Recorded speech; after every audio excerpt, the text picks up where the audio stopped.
With us tonight is Congresswoman Jan Schakowsky, Democrat of Illinois. Congresswoman, good to have you with us tonight. Thanks so much. Ed. What happened? Who gets the blame if the government shut down? It's clearly going to be the Republicans that should get the blame. Look, if they want to cut the budget, there are plenty of ways to do it. They could start with the $4 billion that we give every year to the oil and gas companies, even as we're paying through the nose at the pump every day.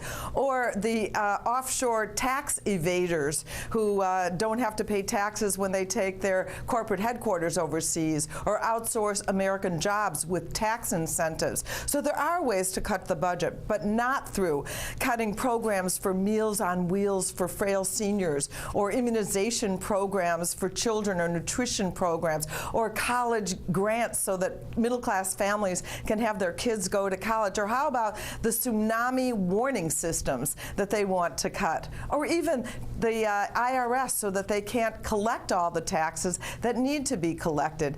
Their proposals are absolutely insane. And in fact, the economists are saying that their programs are going to cost 700,000 job losses. It's going to cost jobs, there's no doubt. But now the question is, are the Democrats ready to go to the firewall to protect all of those cuts and keep the ball in the Republicans' court, let them decide whether the government gets shut down or not? I mean, what are you willing to do? Well, you know, if it becomes a compromise, are we going to let 6 million frail, homebound seniors lose their Meals on Wheels, or 3 million?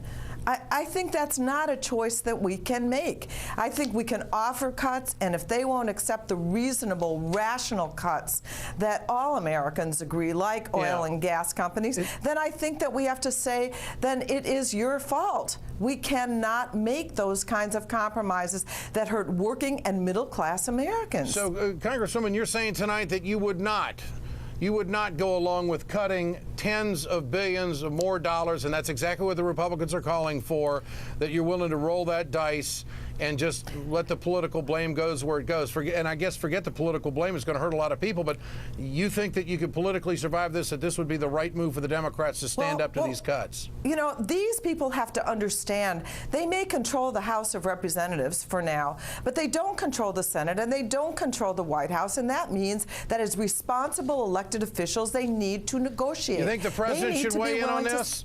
You think the president should weigh in on this?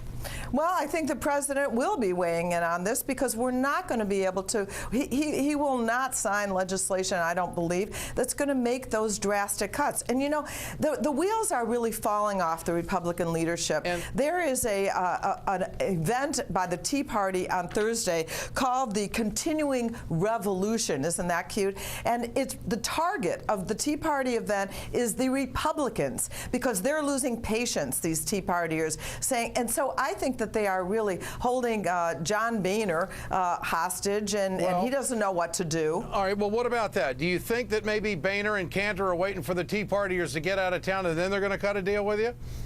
Well, I think they certainly have to make some agreement, but it has to be a rational agreement. We cannot keep backing up and taking more money from the middle-class people and not doing anything about big oil or the big corporations taking our jobs. Congresswoman Jan Schakowsky, great to have you with us tonight.